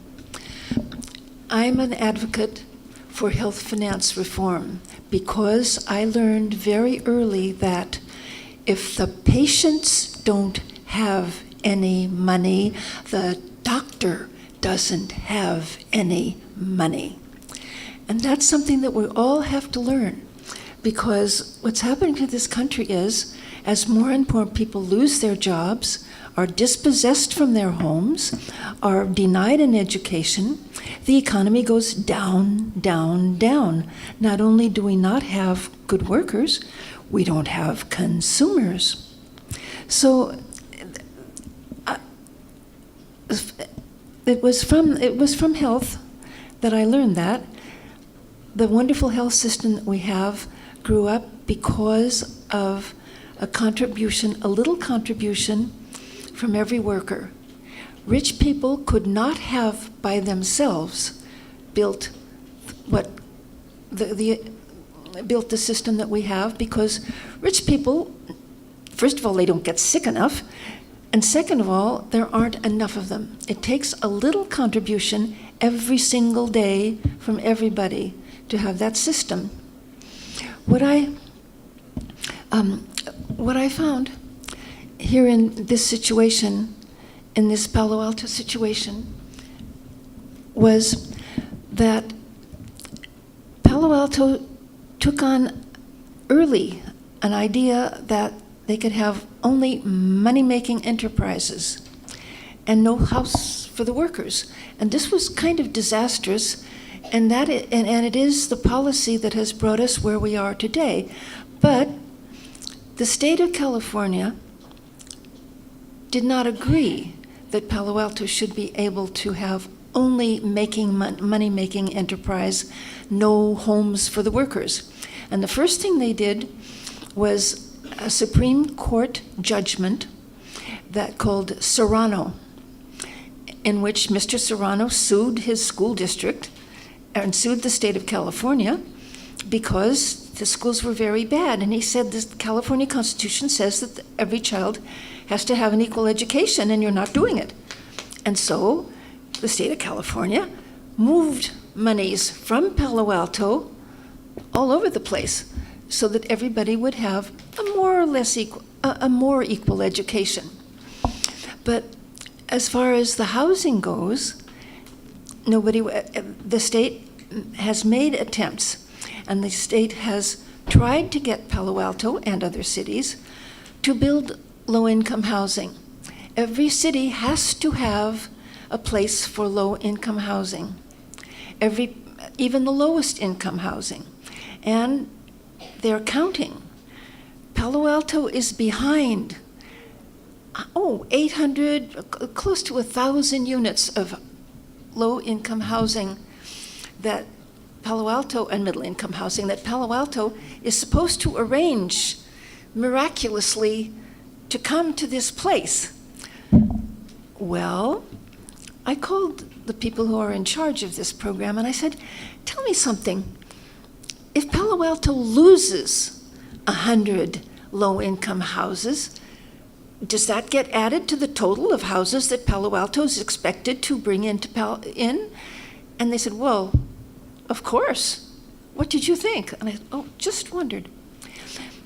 If Palo Alto, and here I'm speaking as a long-suffering Palo Alto taxpayer, if Palo Alto loses this 100 units of low-income housing, where the people aren't even getting a subsidy, they're bringing their own houses with them, and essentially what the landlord is renting to them is a parking lot on which it gets Prop 13 benefits, and it doesn't even have to pay for the housing in taxes, because trailers to begin with are personal property. As the Justice lawyer pointed out last night, they're personal property, they're not real property, and so they don't count.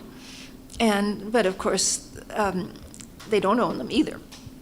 Ms. Munoz, I'm going to ask you to wrap up your remarks. I will. Trying to ask the speakers to stay close to 3 minutes if you can. I will indeed. What I'm saying is, if Palo Alto loses this as a generous gift to the idol of money-making, we taxpayers and the federal taxpayers and the state taxpayers are all going to have to get together. For every single apartment replacement, it's going to be $135 a square foot of construction. It's going to be millions, just to replace the 100 low-income units that we're giving as a gift to developers and landowners who have actually benefited very well. The unfairness is, the particular unfairness is that we have sort of slanted the way that the country works so that money-making gets a little better break, or a lot better break, than just people who are doing their job. These people, they're doing their job, they're paying their rent, and they had a place in this community. Palo Alto asked them to come into Palo Alto because they needed the road through Barron Park, which is called Arastradero Road, to get to the Stanford Industrial Park. And these people said, why, yes, we'd love to be in Palo Alto. I think it is implicit when you invite people into your town and you get them to vote to come into your town, that you are not going to pull the rug out from underneath them and transfer their land use to a more productive, more money-making use. I don't think that's fair, and I don't think it's good for Palo Alto, and I don't think it's good for the country. And I thank you very much, sir. Thank you for your remarks. And we've got 3 more speakers. I thought what I'd do, rather than taking a break, assuming people can speak for 3 minutes each, we'll just take these 3 speakers, then adjourn till 6:30 tomorrow night. There'll be another opportunity for speakers. I've got 4. Okay, well, that's going to take a while. Then why don't we take a 5-minute break, give the court reporter and the interpreters a chance to rest, and then we'll cover those 4 speakers.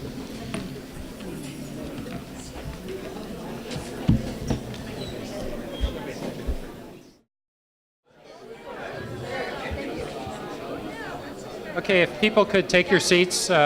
We've got 4 speakers who want to speak tonight. Again, I'm going to ask each of the speakers to keep your remarks to 3 minutes. And start off with Sarah Woodham.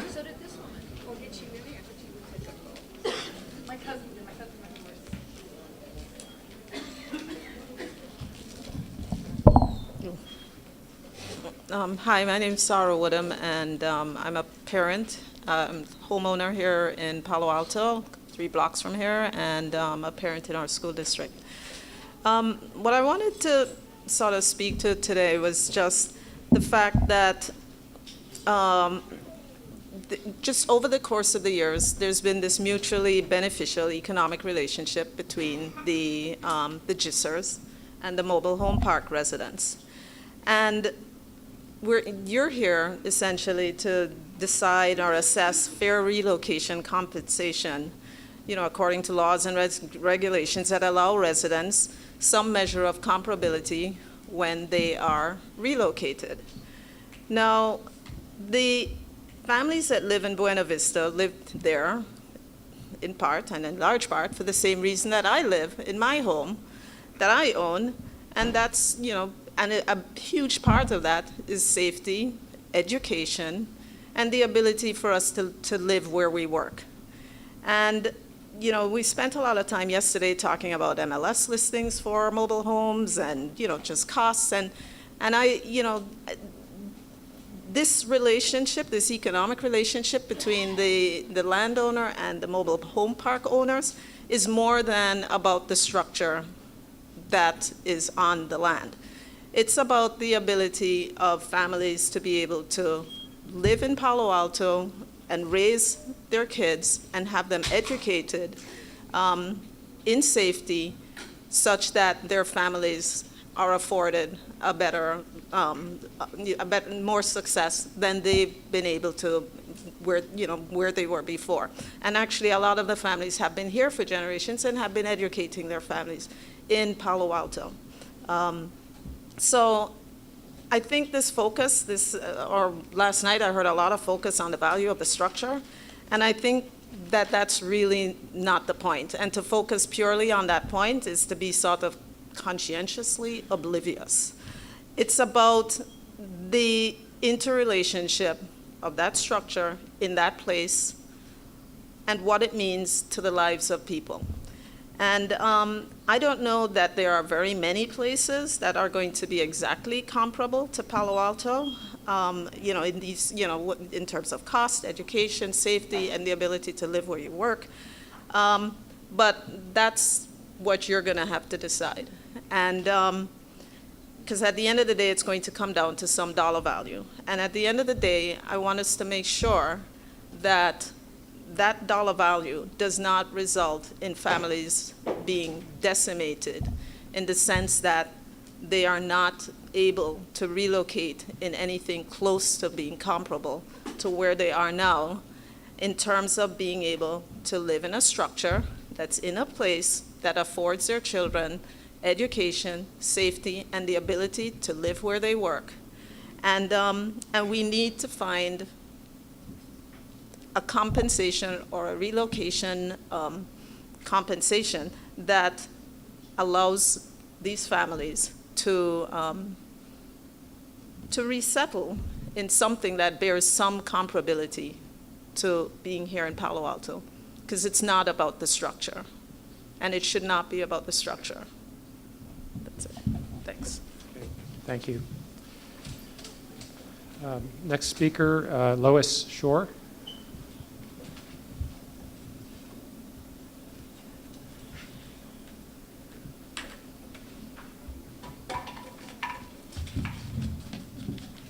Good evening. My name is Lois Shore. I'm a Palo Alto resident.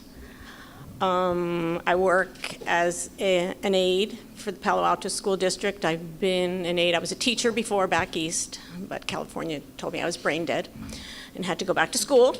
So instead, I've been an aide, and I've worked in many of the schools, Juan Briones being one of them. The young man that spoke before Henry came and gave me a big hug. He remembered me. I remember driving him home. He was a wonderful student that I've helped. I want to say that Buena Vista Park is unique. The students are all there. I've worked in the district, and I'm very familiar with the voluntary transfer program.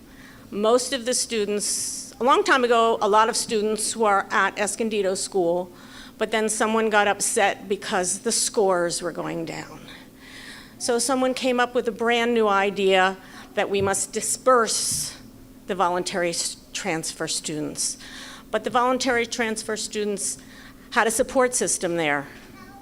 And once they got dispersed, it was gone. Not the same. Whereas at Juana Briones and Barron Park, the students are together, the families are together, they can help each other. It's an extremely unique system. I moved from the Northeast. When I came out here, I had 2 small children. I didn't have a name other than my own to put on my emergency contact. I didn't know anybody. I can tell you, it was hard. It was really hard. These families have a culture, they have languages, they love each other, they take care of each other, and it's something special. We need housing in Palo Alto. We need, I read all the time, and it's an oxymoron. We do not have it. Here we have it, and it's working. And it would be a crime to disperse, I've done it again. It would be a crime to disperse these families, and it is different where they are located. Thank you. Thank you. Next speaker, Ken Dauber.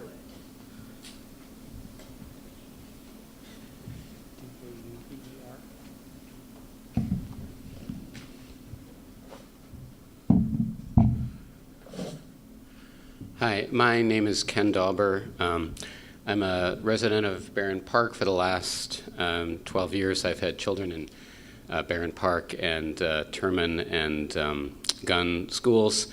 I have a PhD in sociology with an expertise in educational data, and I've consulted on that topic with a variety of organizations, including the U.S. Department of Education, the Bill and Melinda Gates Foundation, and the Education Trust West. As a resident, I know that our community would be greatly diminished by the loss of Buena Vista, but I would really like to talk about this issue of comparability, because it's clear, as many speakers have said, and I think Dr. Padilla expressed quite well, that the value of these homes in Buena Vista is much more than simply the value of the structures. And in particular, probably the greatest component of that value is the value of the schools and the education. And as Ms. Whittam just said, you know, that's not unique to Buena Vista. That's the sort of main driver of housing value in Silicon Valley generally. And the reason that a modest house in Palo Alto costs more than a nicer house in Mountain View or Redwood City and so forth is because of the reputation of the schools. So we don't have to look very hard to see the connection between housing and education in Silicon Valley. It's baked into housing prices. So the question, I think, is how do we assess the comparability of Palo Alto schools versus schools in other areas? And we've heard about how people in Palo Alto value their schools, but I would like to put that in a more concrete comparative context. First, in terms of resources, Palo Alto is a basic aid district, which means concretely that its resources are based on property tax revenues and not on state funding.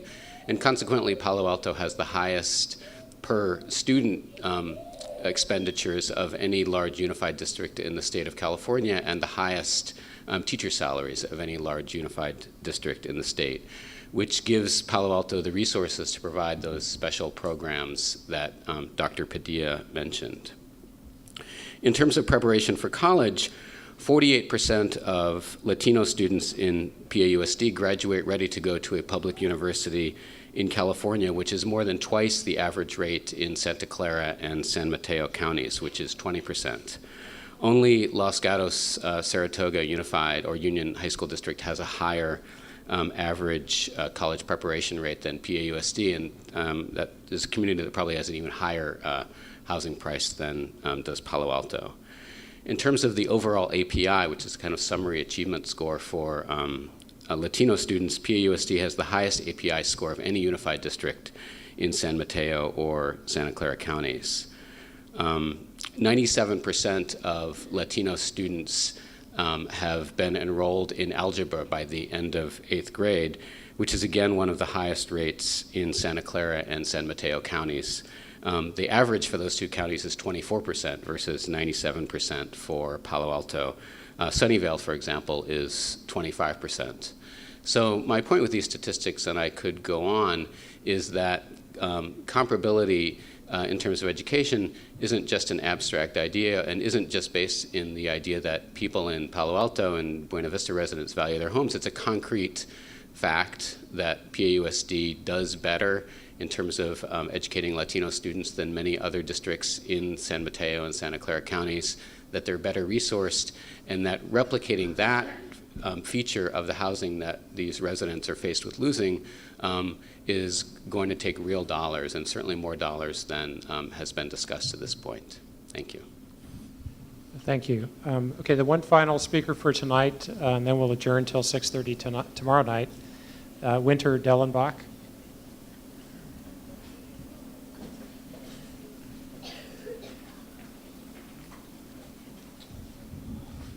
I'm Winter Dellenbach. I live in Barron Park, and I've lived in Palo Alto for a really long time. And I've worked with Buena Vista residents for nearly 2 years and helped form the group, the support group, Friends of Buena Vista, that includes individuals from every neighborhood in Palo Alto.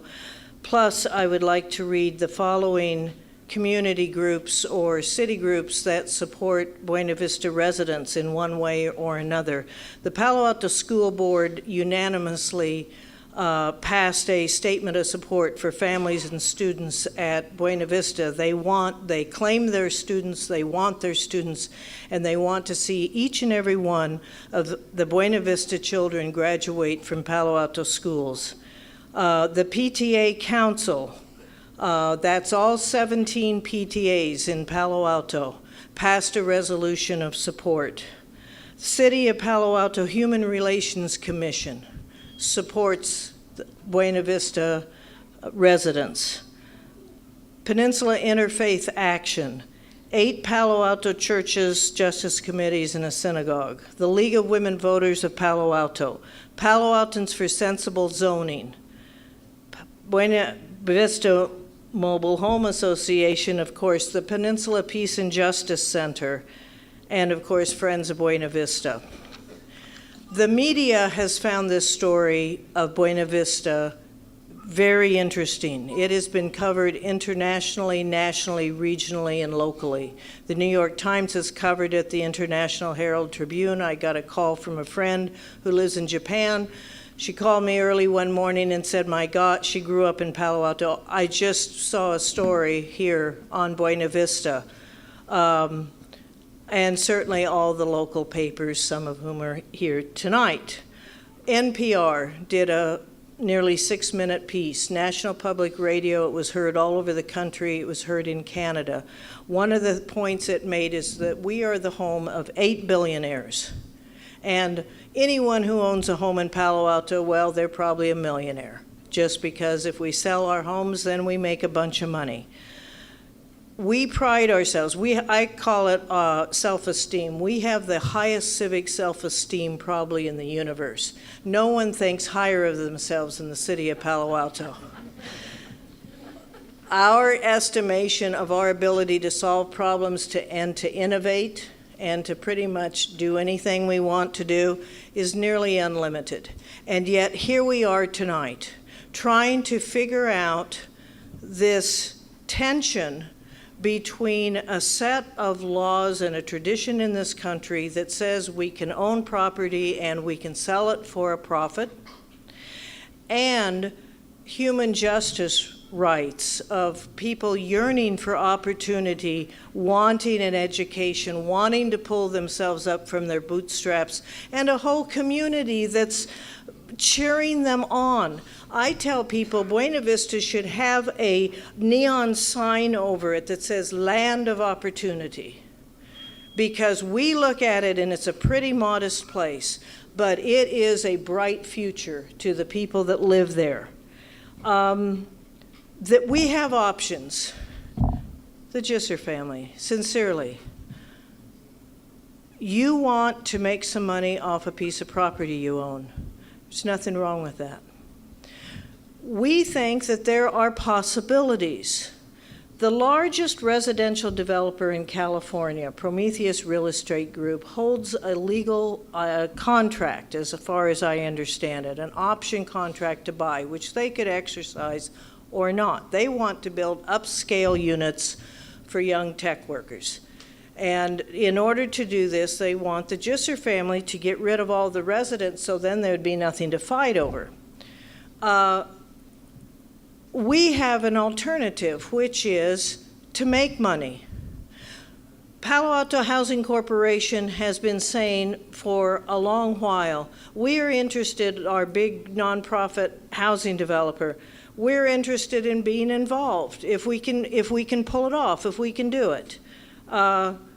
Residents themselves, through HUD programs, state programs that help residents buy mobile homes, because mobile home parks are the state's greatest source, the nation's greatest source of unsubsidized affordable housing. So there's value in keeping it for the civic good. There's the city of Palo Alto that puts money into housing. Things could be configured. Maybe some of it could be market rate, maybe some of it could be below market rate, or maybe the residents could have the whole thing, and we could really have it going into perpetuity as affordable housing. There are possibilities. If we could sit down at the table with you and not be disallowed from doing it because of an option contract. You know, Prometheus, it's a family-owned company, corporation. They're very, very rich. They pride themselves on their private philanthropy. They fund medical buildings. They fund scholarships for children. I really would also ask Prometheus to step up to the plate and to do something that could be an ongoing legacy if it would come down to working out something with them. On the one hand, there's profit. On the other hand, people are on the precipice of losing everything. And that's not rhetoric. I mean everything. Their homes, their jobs, their future, their schools. They're about to be wrecked, irretrievably wrecked. We have to find a sensible solution where your family is compensated and can make some money, and these people end up with a life and a future. Thanks.